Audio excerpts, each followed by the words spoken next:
Washed Up Sports Podcast. Washed Up Sports Podcast. The Washed Up Sports Podcast. What's going on? What's going on? What's going on? What's going on? What's going on? What's going on? What's going on? What's going on? What's going on, guys? What's going on, guys? Welcome back to a Washed Up Sports Podcast. This is episode 31. My name is Evan Klein. I'm glad to be joined alongside my co-host, Max Lindley. What's going on? Glad to be back. Joined by some special guests today. Some special guests. In studio. In studio.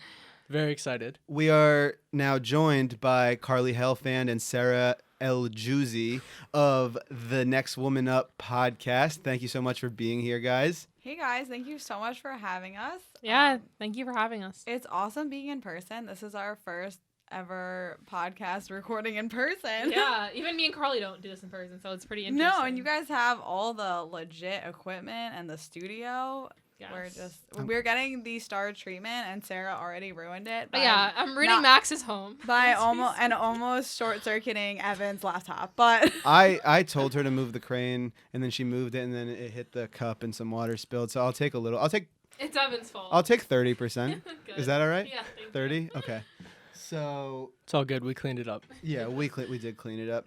So before we get into this episode, if you want to hear an ad-free broadcast, go check out our Patreon and get subscribed there for a whole slew of perks. Today's episode is brought to you by the Daily Scoop. Daily Scoop is the premier dog walking and pet sitting service in Bergen County, located in Glen Rock. Daily Scoop provides service not only to Glen Rock, but to several surrounding towns as well. They ensure that you are getting the best possible care for your pets while you cannot be with them. From the simple dog walk to daycare, at the Daily Scoop, they have you covered. And if you need to leave town to visit your family or friends for the weekend, have no fear. Daily Scoop offers pet sitting services as well. Inquire for more at www.thedailyscoop.com. That's scoop with a K at www.thedailyscoop.com. Here's Max with their Instagram. Daily Scoop LLC. Check them out. Scoop with a K. Today's episode is in partnership with the Retro Recovery. Retro Recovery is New Jersey's #1 source for vintage clothing and 90s nostalgia. From vintage football jerseys and starter jackets for the draft to vintage baseball tees and caps for opening day, the Retro Recovery has you covered. Get you swagged out. And yeah. free shipping is offered nationwide. Hell yeah. Woo! Shop the spring collection now at theretrorecovery.com. And if you want to save a buck, use code WASHEDUP, that's WASHEDUP, for 10% off of your order. That's code WASHEDUP at theretrorecovery.com for 10% off your order. Get your gear now. All right, on with the show. On with the show. So for those that don't remember, we were on the Next Woman Up podcast as we did a collab episode on their show. Now we're doing one on our show. You might remember Carly. Carly was our first ever guest when she was the scouting assistant, for the Tampa Bay Buccaneers in their Super Bowl season. correct. And you might remember hearing from her right before the Super Bowl. So Carly's third encounter with the I'm a podcast. recurring guest. Yeah. Recurring. Wow. At this Fantastic. point, very much a recurring Yes. guest. So this is awesome. Sarah, first time, hopefully not your last time. Yeah, if you still want me back, I have to ruin everything. So we're going to get into some questions with them, then talk a little bit about what's going on in sports this week and, get into our usual type of thing. Max, anything to add before we get into it? No, let's just get right into it. Awesome. Do you guys have anything to add before we get into it? Let's get rolling. Okay. So we'll start with Carly. Carly Hellfan, former scouting assistant of the Tampa Bay Buccaneers, co-host of the Next Woman Up pod. So, Carly, you spent time in Tampa, and then Sarah, you were a New York Giants beat writer for 24/7, formerly worked digital operations for the NBA, and also, of course, co-host of Next Woman Up pod, just to give everyone a background. So, Carly, you spent 2 years in Tampa, correct?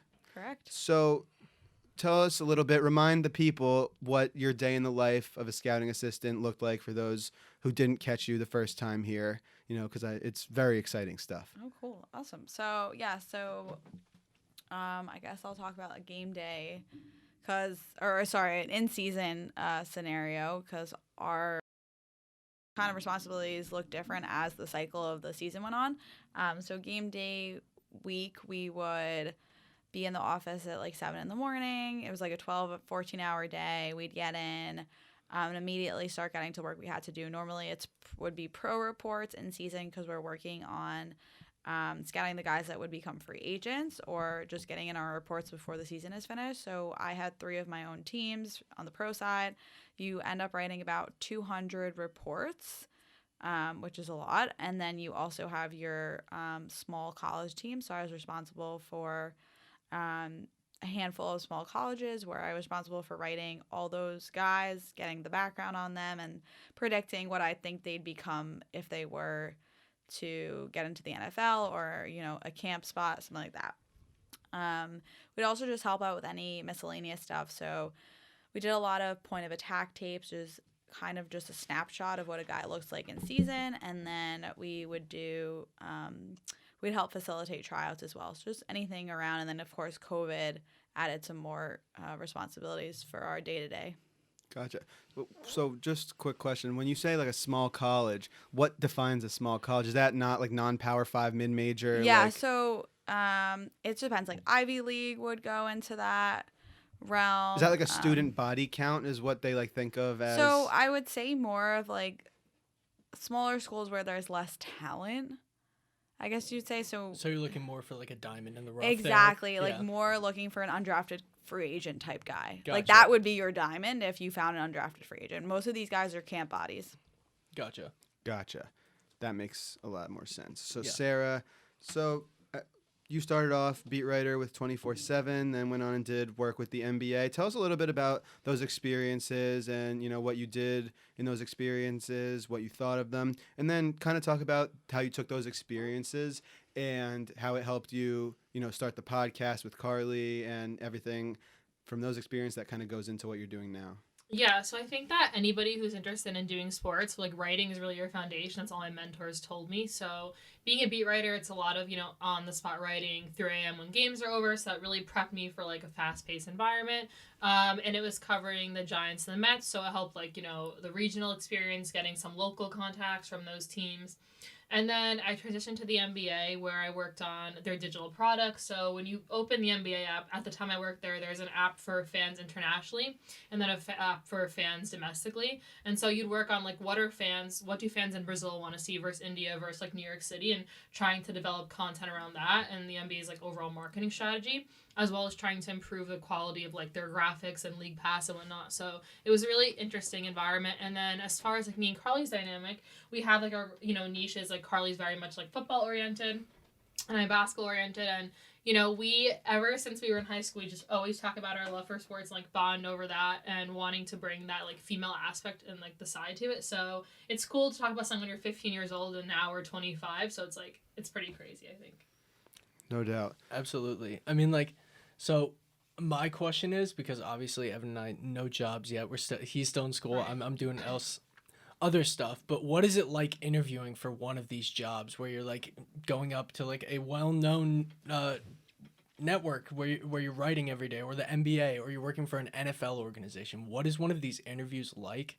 Is it daunting at all? I think we should answer separately because we both had daunting interviews, but so different. Yeah, absolutely. I mean, I can start, and then Yeah, you please should do. definitely talk about the interview you have with ESPN and that like crazy Oh, I how will they talk about that. yeah, That was a crazy interview. But I'll start. So I'll talk about my interview for the Bucks. So they flew me down to Tampa. It was a 2-day interview with four other people, all men, of course. And then they told us in the morning. They had us flying at night, stay in this hotel, and they said, you're going to meet up in the morning, we'll pick you up. So we get to the lobby, and we look at each other, and we think, well, I guess this is our competition. So, nice to meet you. And you instantly, like, size each other up in that way. And then, so we got picked up. We go to the Bucks facility, and we go into the draft room. We're assigned multiple assignments within those 2 days that we have to complete. One of them was a position group ranking, and it was during mini camp, so we were able to actually look at guys in person and analyze them and evaluate them. We were to present those rankings to the whole scouting department, including the GM, at the end of those 2 days. We also were assigned 2 reports and a point of attack tape, which I had never done before. They just explained it to me, and then we had to write 2 reports in the format that the Bucks write in, which I had also never, because all teams do it differently. Yeah. And also, they had like a really interesting mentality they wanted you to take on while you were there. They said, we want you to work as a team, but also compete. Because what they did is they had us in different position groups. So if I knew something more about a wide receiver, like I could talk to the other person about it and kind of like help them out if I wanted to. And then at the same time, they wanted us to all go and leave as a group. So you had to kind of check on each other, like how far along are you with your work? Which is weird when you're competing. So it was very like interesting dynamic, and it kind of like is an interesting way to like psychologically affect you during your interview process. That sounds a little hostile, honestly. It was wild. I mean, but that's like the environment you're in. It's this high intensity. Yeah. Like even though you're on a team with someone you work with, you're honestly competing always for that next spot.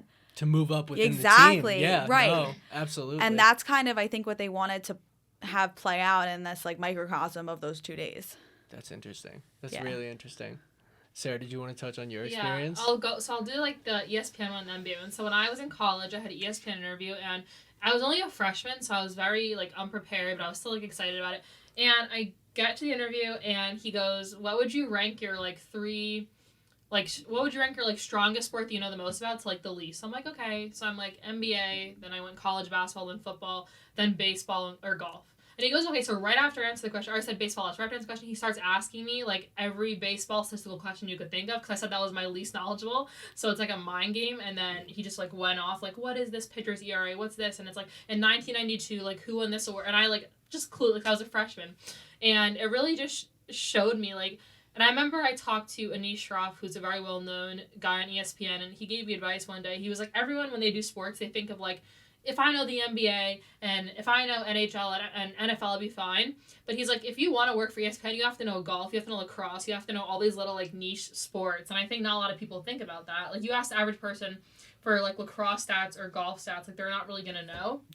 And so he told me like that's kind of how you can differentiate yourself when you want to work for an organization like that. So since that interview, I obviously like brushed up on my knowledge. I knew what I had to do. And there's even a test that they gave me, an aptitude test. It was about a half an hour, and it could range from like simple questions to like point to where the 3-point line is in the court, and then like who won the NBA MVP award in like 1980 something. So you can take some aptitude tests, and they watch you, so you can't like search anything, and it's timed. And then at the NBA, they ask you like some questions to get a general sense of your knowledge, like what were the teams Shaq played for, like things like that. And then they'll ask you like kind of strategy questions, like if you could make your own ideal team of 5, who would you pick, and then give your reasons like why, and try to get in your head about it. So, but the ESPN was definitely the most intense because they're obviously picking your weakness and then immediately like, harshing on it. So that really was like a wake up call for me, honestly. What was your team of 5? I don't remember. This was literally so long ago, but I remember being so nervous. If you were gonna make one right now, what would your team of 5 be? No, that's too hard. I can't do it on the spot. You can't do that on the spot. Yeah, but it's like you already know like at least 2 or like 3. Okay. Like you already know like Yeah. probably Kobe, LeBron, and Michael are gonna be on that team. No, they wouldn't. LeBron and Michael wouldn't be on the team? No. On your team of 5 for No. all-time It's NBA. our starting 5. It's So- not It's like my starting. It's not yeah. Evan's starting 5. it's not right. Yeah. I It's was not assuming. Evans. I was assuming. Can we, so let's hear yours first, and I'll go with mine since you have this crazy idea in your head of who yours. Oh, it's this I want crazy. to hear the Wow, crazy. she came at you. No. I want to hear it. Guys, What's your before he starting came 5? on, Carly was like, "You and Evan are gonna fight." So I'm being a little like I'm pugnacious right now. Why do you but- think we were gonna fight? Evan's 'Cause they're- feisty, but I didn't say. Well, Like funny, like funny debating. fight. Oh. Debating. Oh, okay. She likes to be fresh. Yeah, Okay. we're not gonna actually sit here and fight, but Okay. Take that outside. no dropping. That's a. gloves. By the way, before I do say my starting 5, that's a crazy like interview thing. what? Oh, Like you're the ESPN. ESPN like Oh, that- was that that's so a that's yeah that's a hostile? crazy Hostile. He dynamic. was like, "Oh, that's your weakness." Blah blah. And I'm like, "Oh my god!" I like cried. I was like gonna cry. I like muted it and was tearing up. Like, did not get that. Okay. Anyway. So I think I want to do point guard last. Why would you do that? I don't know. Because Evan's That's team. not how you. Okay. Yeah. You build a team around the point guard. What does Evan do? I want it last. Evan's team. I do. That's why because it's so important. I want to Alright, think about it a alright. little longer. Okay, sure. Sure. So my shooting guard's gonna be Michael. My small forward's gonna be LeBron. My power forward's Kevin Durant. My center is Kareem Abdul-Jabbar Wow. or Wilt Chamberlain, but probably Kareem. And then my point guard. I guarantee he goes Rondo. No, that's such. That's his favorite Yeah, player. no, I do love Rondo, but it can't be Rondo. It would probably have to be. This is so hard. It's so hard. That's why I said you can't put me in the spot. 'Cause, Point like, guard's the one that I struggle with the most because I can never like definitively decide Yeah. who I want. That's so at true. point guard. It's so hard to know who to build your franchise around.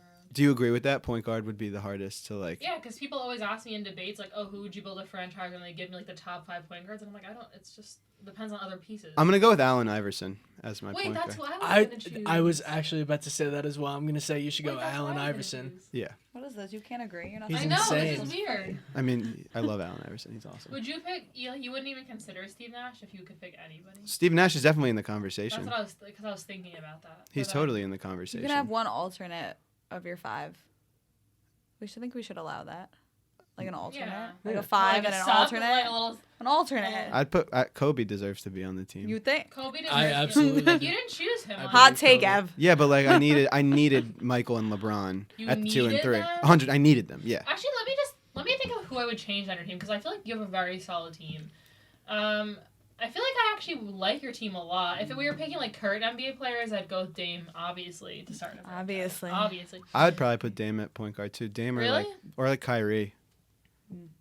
Dame's better than Kyrie. I think Dame's so, better than Kyrie. I think so too. They're both Kyrie's better ball ball handler. by Dame's far. way. Oh yeah, for Dame's sure. way better shooter. No, you're absolutely right. Yeah. It's just that you didn't put Kobe in there, and I would want to put Kobe. No, I wanted. I would to put Kobe at point guard You because he would? could play point guard. Yeah, you could. Like he literally brought the So second can half LeBron of, though. But no, absolutely. But the second half of Kobe's career, that's basically what he did. They Yeah. didn't get a point guard after Steve Kevin Nash. Durant's my point guard. They just- I was thinking about like when you said center, I was thinking about Anthony Davis, but I was thinking about like current players and who I would want, or Jokic. I'd want Jokic on my team.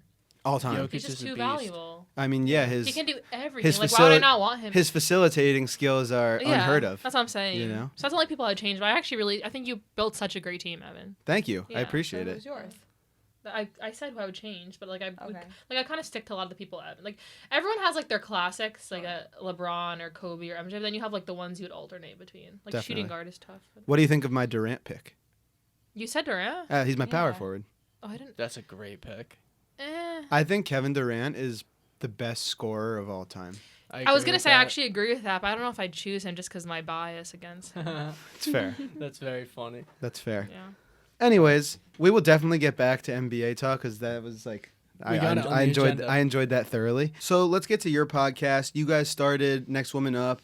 April dropped your first episode April 9th. So tell us like what inspired you guys to start your podcast. Yeah, so I'll start. Sarah and I, like Sarah said, have always, talked about sports since high school together. Like we've always been the girls in our friend group that know sports, talk sports. So that like always brought us together as a bond. And I think, as women in the sports industry, we've always looked for, a platform that we can feel represented in. And it doesn't really exist that much. Like there aren't that many platforms where the voice of a woman in the sports industry can really come through. And I notice it a lot too. I listen to a lot of sports podcasts and they're male hosts. All of the guests are men. When there's like a ton of incredible women in sports, from players to executives to everything in between, and the fact that they're not like showcasing like those women, I was like, we have to do something about this. So for me, it's that we provide this platform for women in the sports industry to share their voices. That's amazing. Yeah, I like that. Sarah, for you? Yeah, I think a similar sentiment, but I think that what kind of sparked the idea also was when I feel like me and Carly were so blessed in the sense that not a lot of people can say they really achieved like one of their dream roles out of college. And when me and Carly both achieved those roles, like with the NBA and her NFL role, it felt surreal. Like we're best friends. We dreamed about this in high school, and then we were talking about the dream that was like fulfilled. And then when we did that, I was like, wow, like we can really make a difference. Like we can encourage other people who also had that childhood dream, were able to make it happen too. So it's about, the person who's looking at this and wanting to pursue the same thing, and hopefully giving them some advice, and then like laughs along the way. Obviously, trying to make it entertaining because as a podcast should be. But it's been so fun, honestly. I really love it. Yeah, That's just awesome. to build on that, like that's a great point. I think when we were younger, there weren't a lot of women that we could look up to and say like we want to do. Like there weren't like when we were kids, there wasn't many like female coaches in male sports or females like breaking into the sports industry for like male sports. So like to be able to possibly be that role model for like a girl who wants to do that, like that's kind of like I mean, you were a scout. How many female scouts can you name? I can't think of any. I mean, you know what I mean? So. Yeah, totally. So building on that, like you kind of touched on it, but what does it mean to you, Next Woman Up? Like you guys chose that name. What does that mean? You know what I mean? Like, remember our process of choosing That's a good question. We were like, what should our name be? Like we went You through thought of so this one, much. Carly. So you're talking about how coaches always say next man up. Yeah. Like so, in a game. Exactly. So I wanted to obviously have it be like a sports reference. Yeah. And, it's always like next man up. And, why is it next man up? Next woman up. Like it's the next woman up to, fill a role or like break into something or set the stage, for what's to come. I like Nice. That's awesome. That's really cool that you It's a planned good it name, out right, that way. guys? Yeah. Yeah. I mean, I like the our, name. ours was stupid. We came up washed up sports podcast. No, I because like we're a bunch of washed up athletes. Same. Did But- you like send it to all your friends? Me and Carly were in so many group chats, like trying. Which people one to- is better, this Yeah. one or this one? I don't even remember. We didn't send it to people, but No. I don't remember exactly. I the think my girlfriend probably gave the check. She's kind of like our manager with that stuff. Like, this sounds good. This sounds good. That's This sounds amazing. bad. So That's true. yeah. So you guys have had some really cool guests on your show, to like NBA have. coordinators, NFL coaches. What has it been like getting to talk to all these people? Do you guys maybe have a favorite? Yeah, do you want to start off with that? Yeah, I feel like because me and Carly worked in the industry, it was great to have those connections and leverage our connections. We've also done like some cold messages, but there's a lot of people that me and Carly have worked alongside and I've admired. And as far as a favorite, that's so hard. Because we've had Coach Lowe was amazing, Sarah Kusak with the Nets. We just had Ashley Shamati with the Hornets, which is great. I mean, Ashley's like an up-and-coming star, so it's a good one. Do you have a favorite? I don't know. It's just the thing is it's so hard to choose, but every guest brings like something different, like different perspective, like and also the stories you get from some of these guests. Coach Lowe obviously like She's her journey, and also like I got to be on a staff with her, so being able to really talk to her was just incredible. And she's like awesome. Like her story is insane. Yeah. And then of course like if we got into like where I learned a lot, we had one of my professors on from Drexel, Dr. Karen Weaver, who's like an expert on college sports. And I learned so much in that interview. I learned a lot in every interview, I feel like. Yeah. People are, like, their stories are amazing. And everyone, like, assumes that if you work in sports, like, you have this path where you, like, had to work in sports before. Something that's not true. Like, some of our guests did something completely different before that. Remember Ashley said she wanted to work with, like, children in hospital. Babies. Yeah, and now she's the Hornets silent reporter, so you just don't That's know. wild. I Yeah, know. that's wild. That's so cool.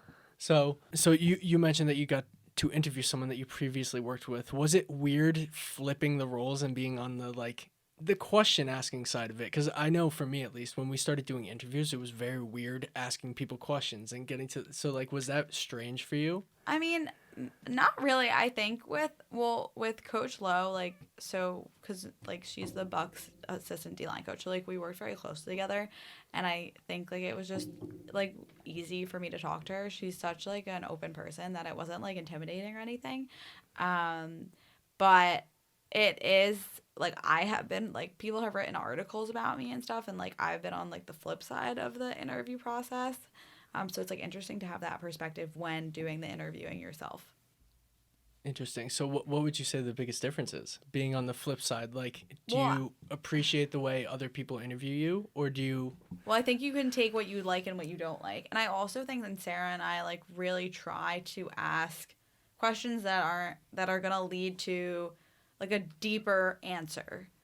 And More ones that are than not always just like a asked. yes or no answer, Yeah. or like a quick story or something. Right, like something that's like an anecdote will come from the question, something that we may never have heard.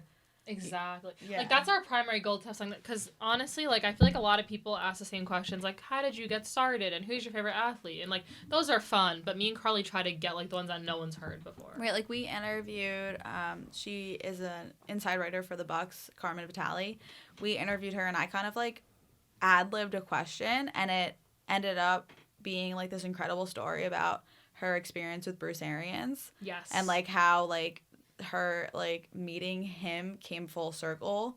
It's like a whole story about Super Bowl. You can go listen. It's like I don't remember Which episode is it? I don't Oh, remember no, which you don't episode, but remember? it's with guest Carmen Vitale.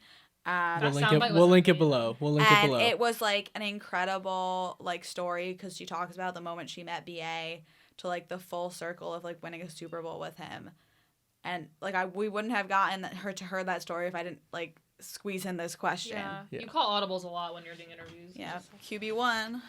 I like that. I like that. Evan kind of does that sometimes. Usually we have a script and then he'll sometimes go off interview. Usually when he Yeah, does, it's that's good. good. It's a good idea. Yeah. Usually when he does. It's, Yeah, if something comes to me know like what I that, mean? like a Yeah. question that I forgot that I wanted to ask or something like that. But keeping the conversation going is definitely something that I don't know. Me as an interviewer, I don't do most of the interviews. I find it hard. You know what I Really? mean? To keep on asking questions and having Yeah. to think in your head like what's gonna come next. I Right. always find that difficult. So it's interesting to see that like it's a little easier for you guys. You know what I Yeah. mean? Yeah. So you mentioned earlier that there weren't many role models or female role models in the sports industry when you were growing up. Are there any that in the more recent years that you've had? Maybe someone you previously worked with, or was there anyone growing up that you did look up to that helped you get into the sports world or in that mindset of wanting to go into the sports world? I'll Sure. leave it So at I that. definitely, I know Sarah and I both have some mentors. Yeah. And I think, in general, just like working around other women in the sports world that are like older than me and more experienced, like just being around them has aided in like me wanting to accomplish things and my goals.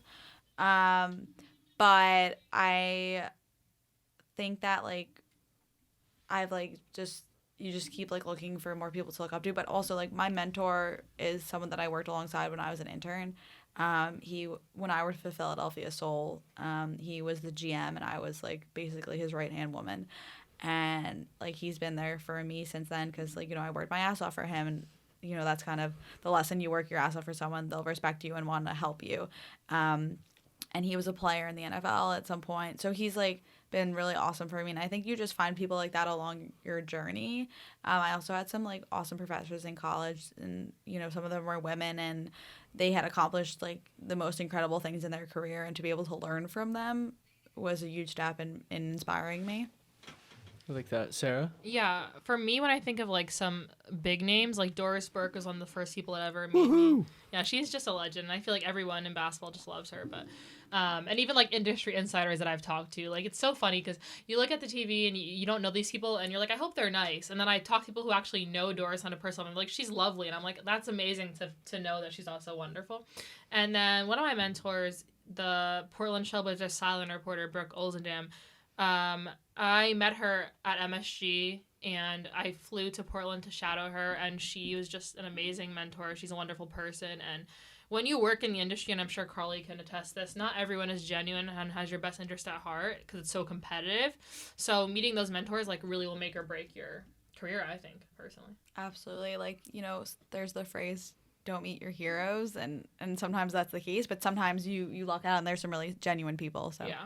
Yeah, I mean, I think for us, when we started, it was probably Pat Lawless, who's friends with Evan's brother, and like they have the front office in their podcast, and they really like reached out to us early on before we even interviewed us, and we're like, "Yo, keep doing this. Like, you're gonna get growth. It's gonna That's so come nice. eventually. Like, Yeah. and you guys are doing great work. Like, keep on going." Yeah.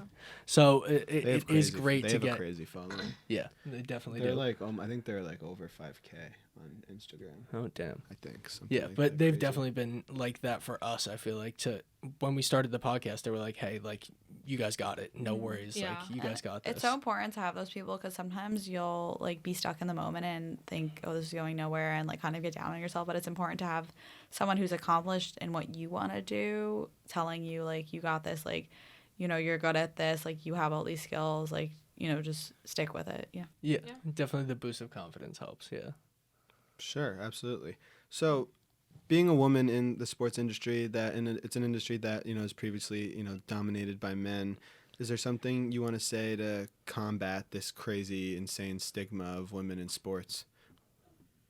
I mean, well, it's still dominated by men. I'm gonna correct you. No, That's a great connection. So I kind of meant because like, you guys are in it now, so like, sure, but like we're I guess getting there. it is. We have a lot more work to do. I always said when people looked at me when I said I wanted to work in sports, and they, they were like, oh, yeah, you want to be like one of those like pretty girls who like, says 5 words. I'm like, no, like I really want to work in sports. And I always said to myself, well, someone has to get these jobs. Why can't it be me? Regardless of my gender. It's your knowledge, your drive, your value, what you bring to a role in an organization. And it's so funny because I tell this story to a lot of people, but so obviously me and Carly went to high school together, and I was talking to one of my guy friends in high school, and I was like, Carly like really knows her stuff. Like I've never met someone who has such a vision for the field like Carly, and he's like, I mean, how much can she really, like, he just didn't believe me, and he just didn't think that. And I go, no, you're going to see, like, one day she's going to be in a football role. Like, no one can read a field like Harley can, and here we are. But he just looked at me like I was, like, crazy. Like, he goes, maybe she knows a lot for a girl. And I'm like, no, she knows a lot in general. Like, her knowledge is unspeakable. But, okay, when we off air, you got to tell me who this is. And so I just think that story just always gets me, and I think it's a good story because it shows that, like, you don't listen to outside voices. I've had people say things to me, too, like some male colleagues, and I just don't listen to it. But, like, my message is just, like, be true to yourself, like, listen to your mentors, and, trust the process. I hate saying that because I don't like feeling it. And also, I've learned this. I'm in, like, a group with other women who have been in football roles and on clubs in the NFL. Create the girls club because it's a boys club right now. The boys help the boys. So like let's help each other, and that's the only way. Each like other up. Yeah, exactly. Well, one thing I was gonna ask: would you say that it's also on the boys and the men in the NFL, in the MLB, in the NBA to stop the misogyny in hiring and looking for talent? You know what I mean? Yeah. Like, do you think? Not do you think, the answer is yes. It is the majority of the problem. Sure. So what do you think can actually be done Well, to stop that? You know what I mean? Like, yeah, well, I was so fortunate coming from the Bucks on both sides of the football side. Bruce Arians and Jason Light, who was the GM and my boss, they are so forward thinking and progressive, and they're so into hiring a diverse staff, and it starts there. And it just starts from the top down where the culture is. And if the owners give the go on letting the coach and the GM do what they want to do, and if the coach and the GM understand how important diversity is and understand that different perspectives bring a good culture and a winning culture to an organization, then it's in their hands. And I think that's was important. Like, even though I might have not looked like everyone else in the room, that's a good thing because I brought a completely different perspective that everyone else in the room doesn't bring. absolutely. Totally. Yeah, and the thing is, you're missing out on talent if you're just not looking for women. You know what I mean? Like, It's not Exactly. like people don't, like Sarah just said, it's not like people don't know what they're talking about. Yeah. Right. People know what they're talking about, and they're still not getting jobs. So Right. I guess the problem is the people who are hiring. Yeah, and You know I what I mean? also, right, like you said, it's converting that like traditional mindset that it's changing, but I feel like a lot of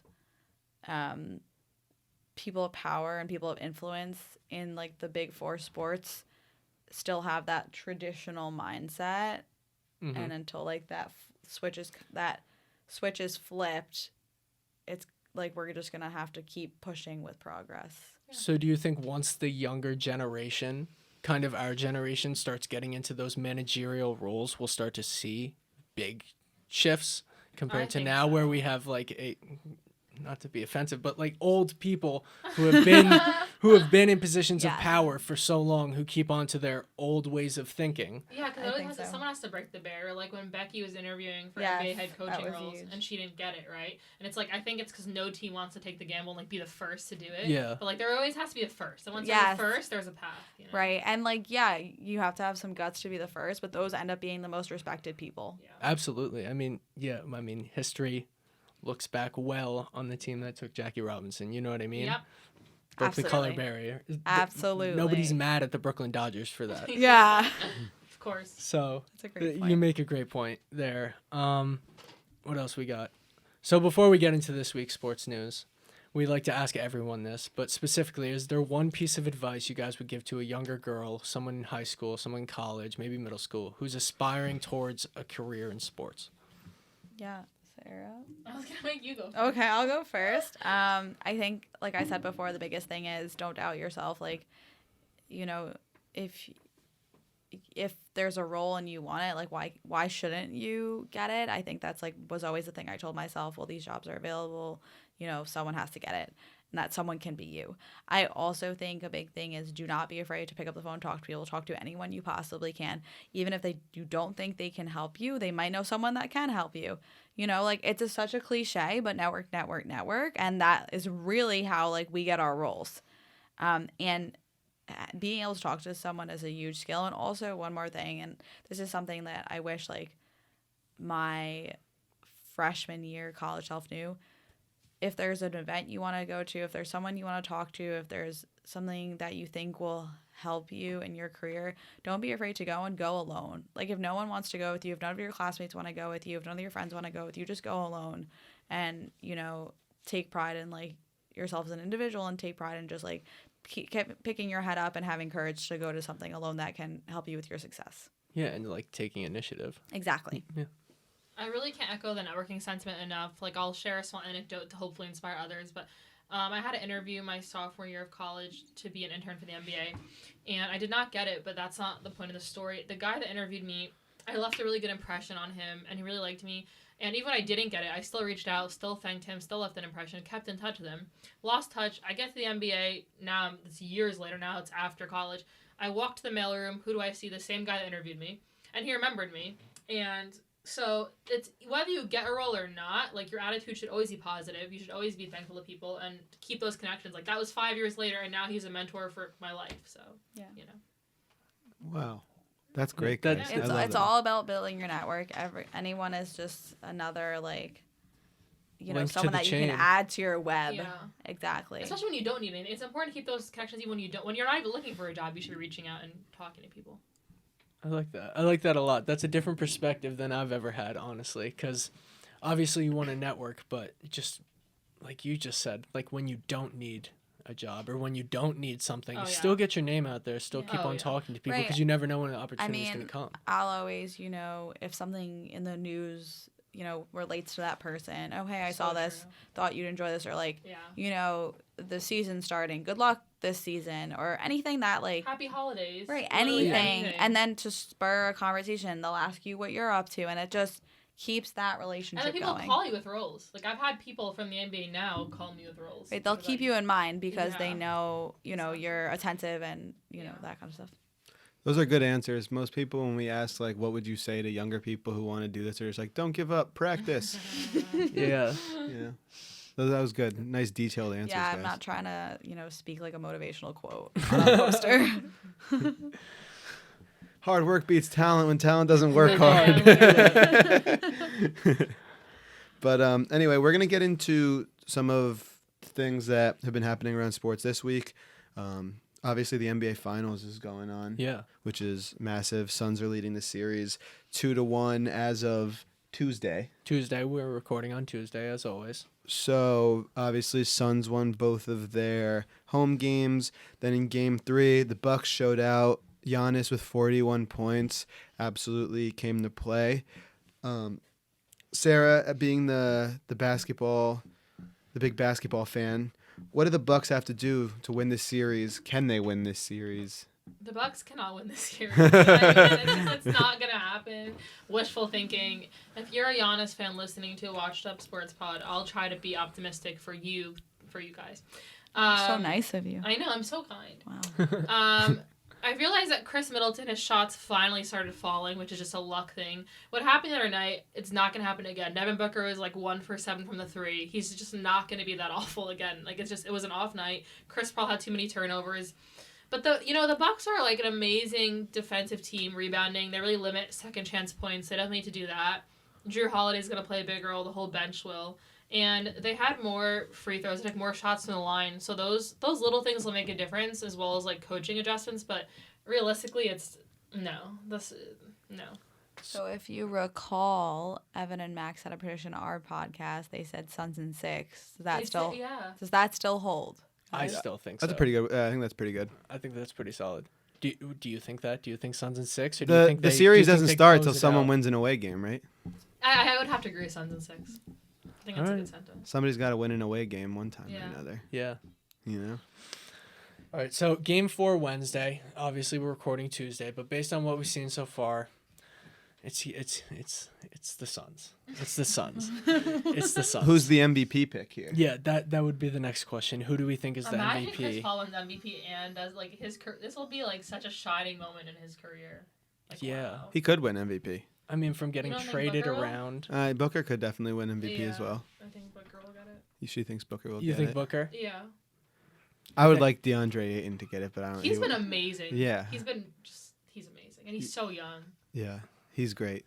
I really do enjoy watching DeAndre Ayton play. Yeah. I've liked Cam Johnson a lot. Just Yeah. because he Oh, was like That he was dunk like he the had last third game leg. was nice. Yeah. He was like the third leg of that Duke team, and now I Yeah. feel like he's the first one in the finals. You know. Yeah. Out True. of those three. True. I always think about that with Cam Johnson. I always think about that interview with Kobe White, if you've ever seen it, where there's this interview with Kobe White the night of draft night, and they told him that Cam Johnson just got drafted, and Kobe White was like on the verge of tears because he was so happy for so Cam cute. Johnson. That's So I thought that amazing. was cool. But before we move on to the home run derby, I did really quickly want to mention, because I thought it was worth mentioning, that in 2 exhibition games, the United States national basketball team is 0-2 against Can we Nigeria just, and like, Australia. I need to make a comment. Like now that you No, brought it please up, comment. guys. I don't know if do you guys follow Worldwide Wob on Twitter? I don't. Okay, but he tweeted, he's like a very famous like basketball person on Twitter, but basically, so Dame has been kind of showing out in these games for the U.S. and the rest of his teammates like have not been pulling through, and everyone's kind of joking how like this is kind of mimicking the Blazers like season, so it's like stress again for me, like I have PTSD, but like how do we lose? It's embarrassing. It's Australia's okay, but but Nigeria. is terrible. That Precious Achua is like the best player on the team. He ended up posting his block against Durant on his Instagram, just trolling him. Yeah, well, I don't know. Where's Durant been? Draymond Green is miserable. He's so bad. He's awful. Yeah, no, he's so bad. But like, Jason Tatum, like Brad Yeah, Beal, I don't know. the team's supposed Beal to. has been awful. Pop's such a good coach. Why aren't they I winning mean, Dame's been games? showing out. Maybe it's strategy. I What don't- strategy? Like they're Tony? gonna look really bad now. The hustle people that are hustling the country? They had only lost 2 I saw this stat. They had won like. It was either 52 or 59, I think, straight. They were like 59-2 in all their exhibition games going back to like 1980 something. Yeah, and until they just today, lost or back to back. Two. so- And they have 2 enough, days so like, ago. yeah, Now a they lot have of people 4 didn't want to do. They exhibition have enough games. star players to Yeah. pull it together. Yeah. Oh yeah. we said that last They're week. missing yeah. they're missing Booker and Chris Middleton. That's all. Yeah. That's the only 2 Right. players that aren't playing. Yeah. So So, it's are you kinda- guys still gonna support them in Las Vegas? Like, how are we feeling? Yeah. Yeah. We're still gonna be hopeful. Yeah, we'll be hopeful. Okay. I mean, I think, but come Olympic time, I think the U.S. has to get it together, That's Yeah. what I'm saying. and they're going to be Like, fine. I think they're still going to take gold. I would never. Really? I wouldn't bet against that team. How could you bet against that roster? Okay. I guess we'll see. You know, I'm losing hope. they could lose every exhibition game going up to the Olympics, and I still think I'd probably Really? take That's what them. I'm saying. It's strategy. Yeah. I'm They gonna have to circle figure it back. I'm with you. They're just I'm with you, screwing with Carly. the world. Yeah, they're trying to show that they suck before they play everyone. Australia has like NBA talent. Like they have Patty Okay. Mills, Matthew Dellavedova. Yeah. Right. Joe Oh. Ingles is on that team. Like they're not the worst. You know. I I'm mean, gonna we lost to them, so Yeah. Yeah. They're not the worst. But home run derby yesterday. So Otani and Juan Soto battled it out. First round double OT swing off. And then, so the favorite, the 1 seed in Otani gets bounced in the first round. So everybody's like, what happens now? So Polar Bear Pete, with back-to-back, defends his titles, defeating Mancini. Mancini definitely deserves a shout-out, though. absolutely. Because he was the 6, I believe. He went It up was a 6 against... seed and he went ended up up against going Matt to the Olson. finals. Yeah, he went up against Matt Olson in the first round and won by like 1 home run. Well, Yep. 1 home run. And also, Yeah. it was like he started off real slow, and then it was just like he took a 30-second timeout. It's just like boom, boom, boom. yeah, Yeah. He started He's- slugging. He's legit. He's the best thing that the Orioles have in their Ev- entire... Ever. Yeah. yeah, Since Cal Best Ripken thing Jr. ever. Cal He's the Ripken. best thing since Cal Ripken. So That was awesome, but a special shout out for him because he's a cancer survivor, Yes. and that was just like the Aw. story of the night because this is his first season back from cancer. I remember they played my team, the Red Sox, opening day, and there was in Baltimore, and there was huge ovations for him and Yeah. everything. So, and he's killing Great it this story. year. Yeah. Yeah. So that's awesome. But Yeah. Pete Alonso, star of the My night. guy. Yeah. He's your guy? He's a Met. So anyone that Mets is your guy, or like Pete specifically? Well, he's good and he's on the Yeah, Mets. so he's your But I love him. He's won back-to-back. Is he home your run favorite derbies. player He's on just, the like Mets? so fun to watch. How could it not be I mean Jacob DeGrom. DeGrom's the best. What about But Aaron I Judge? love. He's on the And Yankees. he's on the no, I know, but I'm saying he's your favorite player. No, right? he's not my favorite player. Do you like He's my Aaron favorite Judge? to look at. You do like Aaron Judge? I do. I like to look at him, and he's talented. He's very good. But he's not my favorite player. He's- He's not a Met. All right. Right, it has to be on the Mets. He's, But Aaron like Judge. I Doesn't come up in the no, clutch. I liked DeGrom a lot, obviously, and then like but like Pete Alonso's like so exciting and fun, and like he just like brings so much energy, and like you could see like a guy who like hits like that. He's so exciting to watch. Absolutely. Yeah. It was awesome watching him dance around in between at bats. Like Yes. He was like get it. He He was was like so in the into it. zone. he was so into it. It was We need great. to post just the dance. That Just the Max dance. did. I Just should that turn it one. into I should turn it into a GIF. Yeah. That's hilarious. Yeah. So that's it for the home run derby. Yeah, that's it for the home run derby. It was All-Star great. game tonight All-Star as games we're tonight, speaking. Yes. Thursday. Yep. Yeah, DeGrom is not playing. Yeah. Smart move. He's taking off time to spend with his family. He's and got get- to stay get healthy ready for the second half. half of the season. Yeah, There he's you got to go. stay healthy. He's Best been pitcher in banged the up, world. so he's been banged up all year, so he's got to rest. Yes, I agree. I was happy to see Taiwan Walker take his place too for the Mets because he was deserving of a spot, Absolutely. There you go. yeah. which is cool. So, NFL season just 2 months, under 2 months away. So let's talk a little about Aaron Rodgers. Me and Carly were just talking about this on the podcast recently. Yeah, we were like, no one has Like, talked what's about happening? him. So there was a What? quote from him saying like a couple weeks he'll figure things out. What's going on? Yeah, I mean it. It It's so seemed like the bizarre. reports coming out are so weird. well, they're because- just ambiguous. Exactly, and they're so contradicting. Like And- some of them will say, "Oh, he wants to sign Right. with Denver," and then the next one will say, "Oh, he might sit out the whole year." Because Like, no one wants to predict the Incorrectly? decision. Yeah. Yes, Yeah. because how could anyone actually know? yeah, Yeah. Like, Yeah. let's figure out how could actually anyone. And I don't know, man. His own teammates seem like they don't. Do you think know he's gonna him. get traded or stay? It is kind of a I don't stab in know. a stab. What is it? Stab in the Stab face. A stab in the face. Oh, that's a really bad one. that's bad. It's a slap in the face. The whole Jordan Love thing. That was such a stupid. Well, Like, I but they didn't agree. tell him. They didn't tell him. No. There's a couple of things. They didn't tell him that. They didn't consult him. One. Well, they don't consult him a lot on things. Like when they cut Jordy Nelson. This is going way back. They didn't consult him. Yeah, they just cut him. Yeah. And It then was he your signed with number the one Raiders, guy. Yeah. You were All saying right. on our podcast they don't treat a franchise quarterback as they should. They don't value. They him. don't Yeah. treat him right. Your franchise quarterback should be like notified in the decision making process, or even He's not part even- of the decision making. he's He's process. not Yeah. even just a franchise quarterback. He's like a your top- whole team. He's a top 5 quarterback of all time. Yeah. Basically, like besides, like if you didn't have him, and Devontae Adams, obviously, like he like the 2019 season when like basically I don't think they should have made the NFC Championship. No. Like he's the reason they were there. He's just.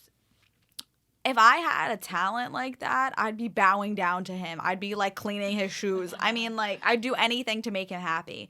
The Jordan Love thing is weird. I don't know if they were thinking of it like as a kind of Favre Rodgers scenario. Like they wanted to recreate that. But the thing is, Rodgers is not even close to being on his way out. Yeah, Where he's- Favre was on his way out. Difference. Also, Jordan Love. isn't Aaron Rodgers. No, not at all. Like he's okay. Yeah. Like he's not a first round value at all. Yeah, that was a reach when they picked him there. Yes. And then this year my first thing is, okay, give this man another weapon. And then the Packers go, "We see you, but we're going to take a corner in the first round." We see. And it's like if I were Aaron Rodgers, I'd be like, "Come on, guys! Like you've got to be kidding me! Like Yeah, you because- you draft a corner." Yeah. Yeah, and it's not even like that was a place of need. They have Jair Alexander, one of the best corners in the league, had one of the best years last year. It's not like it's a need at corner right now. They need Carly at scouting assistant for their team. They do. Green Bay, Wisconsin's not the place you want to be. No, not fucking cold. exactly. I Too do. cold. Lambeau is on my bucket list to go It's to. on mine too. Should we go together? Yeah, but not like once October is over, we're not going. Yeah, We're you not got to go going? early It'll season. be like -5 degrees. That's what a Okay. lot of people say about Buffalo. Yeah. Well, I don't really need to go to Buffalo. Why It's not? not on my bucket list. Buffalo's a great place. That all they have is football. And wings. Yeah, but if you wanted to go for football, I'd consider it. Maybe. you've never been, right? No. Why? The tailgates are unreal. I know people throw themselves through tables. Yeah, it's amazing. And the wings. Let's go to Buffalo too. We'll do like a whole trip. Oh, a whole trip. What's wrong with Buffalo? Circle the wagons. Amazing is objective, Evan. Circle the wagon. As we stare down his Buffalo sticker on his laptop. It's a great place. Are you from there? No, I go to college there. Oh, okay. I go to. Yeah. Congratulations to you. Thanks. I didn't know he went to college. I'm happy for him. Thanks, Sarah. Yeah.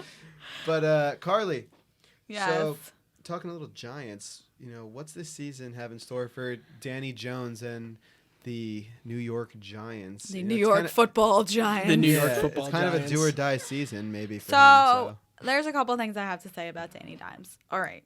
So I don't believe it. Okay, until Kettleman is gone, it won't be a do or die season for Daniel Jones because Kettleman is the one who traded up to take him. Kettleman will ride that out as long as he possibly can until Daniel Jones truly fails him. Because he has to. Yes, because he made that choice. Yeah. Here's the thing, too. At least he didn't take Dwayne Haskins though, Correct. because people wanted that. That's true. Thank God. I didn't That's want true. Some did. it. I didn't want it. No, some did. Everyone I knew did, Carly. I didn't want it. Everyone I knew. Yeah, our Who'd Giants you fans want? definitely did. That year. Well, I was hoping that we were. Well, I was just hoping I was okay. Like if we took Daniel Jones not in the first round, I would have been okay with Yeah. it. Like I was hoping that we were gonna take like a pass rusher high. Like we could have taken Josh Allen, Yeah. Mm. Yeah. Yeah. but no. And then we also that was the same. I believe that was the same draft where we traded off to take DeAndre Baker, Yes. Who is when they now- had 3 picks in the first round. who is right? now a no more. Oh yeah. Right. Yeah. Because of some stupid stuff that he involved himself in. Yes. So anyway, not a good look in general, but I do have to say about Daniel Jones, like I don't dislike him. I think he's a good quarterback you can build with. Like he's definitely has like Eli tendencies. I call him Baby Eli. He is. He's Eli 2.0. Like baby Eli? Yeah. That's so funny. I My think girlfriend he- and I call him Baby Eli. I think he's Eli 2.0 because he's like a little more athletic and he can actually run. Yeah, he can run. He's he a good doesn't. athlete. He doesn't look bad when he's scrambling. Right. So he's like he like only Eli. trips over. Yeah. He's like Eli 2.0. So, and he has shown signs of improvement, especially with holding onto the ball, because that was like a huge problem. Like he'd fumble the ball so often. He's definitely improved with that. And even as the season went on, he would turn the ball over less. Like he just made smarter decisions. So I think there has been progress. The problem is because he was taken in the first round, we look at him with the criticism that we would give to other first round athletes. However, he is not a first round talent, and Dave Kettleman made him a first round talent. If he was taken in the third round, we'd be like, "Oh, this guy is great. What a good value." It'd be like Dak Prescott. Exactly. That's such a good analysis. That's so on point. Yeah, I feel like if he was taken in the third round, we'd be looking at him with a whole different lens, right? Exactly. Yeah, We'd be totally. like, wow, look how athletic this guy is. I can't believe we got him in the third. He's got some work to do, but what a good pick at that. What at good that, value? Right. And now we're like, we took him at 6, Yeah, and he hasn't gotten us to the playoffs already? yeah. What is this? That's the problem. Honestly, Kettleman, get yourselves together. I like that. I like that. That's very good analysis. That's very good analysis. And what do you think about Kettleman? Do you think he'll be gone very soon? But, hope so. You hope so? Oh, I hope so. Okay. I have so much to say about this man. He just confuses me so much.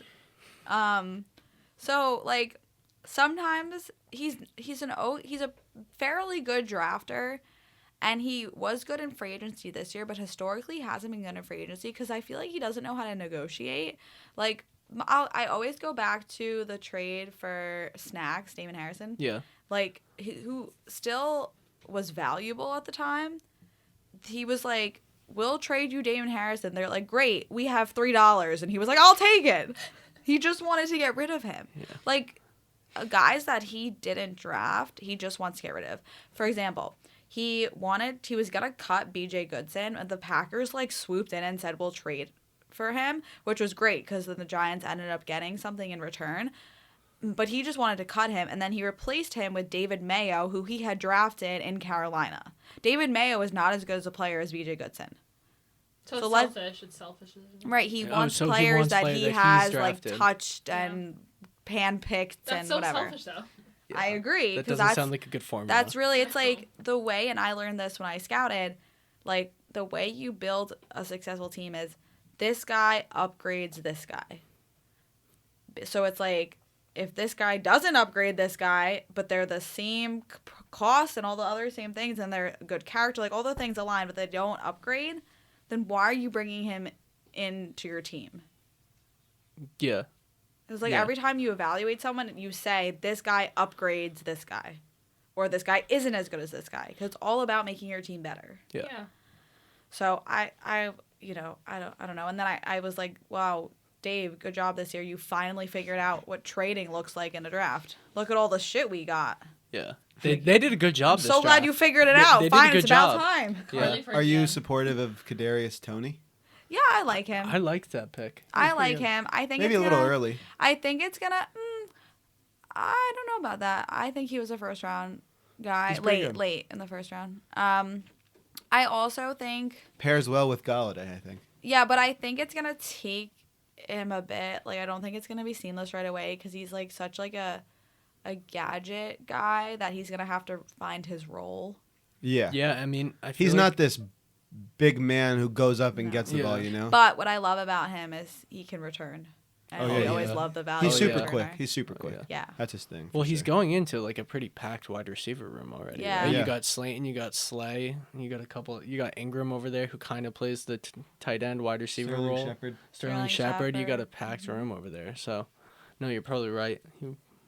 Evan Ingram, I sort of a wide receiver. That'd be wild to Yeah, see him basically. start returning though. But that's what's so exciting about him, especially as a rookie. You need to bring that extra value, and also if like you're more of that gadget guy position, you need to be able to do multiple things. Yeah. Absolutely. Nice. All right, guys. So just kind of like wrapping things up. Carly and Sarah, where can the people find you guys? So you can find us on Instagram, Twitter, and TikTok. Next Woman Up Podcast, and you can always email us with anything that you want to hear about, any questions or inquiries at nextwomanuppod@gmail.com. And all our episodes are on Spotify, Apple Podcasts, and wherever else you listen to podcasts, you can find us. Awesome. Anything else? Did I miss anything? No, you got it all. All right. So subscribe and follow them everywhere. We'll link everything down the below description. in the description so you guys can find them as well. Shout out to Rhea over there on the Yeah. social media. Rhea, social out. media guru. Yeah. Rhea's been chilling watching us record today, so shout out to her. And be sure to subscribe to our YouTube, follow the Instagram, subscribe to the YouTube, Spotify, Apple Podcasts, follow everything, TikTok, Twitter, Patreon is on there. Consider subscribing, guys. It'd be great. You get an ad-free broadcast, early access to episodes a day early, behind-the-scenes content, and exclusive content. Guys, thanks for coming in. We appreciate you guys Thank being you. our Thank you first so much. big in studio guest. You I know? know. Yeah, I'm it's been so happy. them and Justin are the only two Yeah. people we've had in studio. Yeah. We So- are honored. Thank you so much. Thank Yeah, it you was a lot of so fun, much, guys. Thanks. Thank you. Hey guys, thanks for watching. Be sure to check out the rest of our channel and subscribe. Make sure to follow our Instagram and maybe consider subscribing on Patreon for our bonus content. You can only find it there. I promise it will be well worth it. Thanks.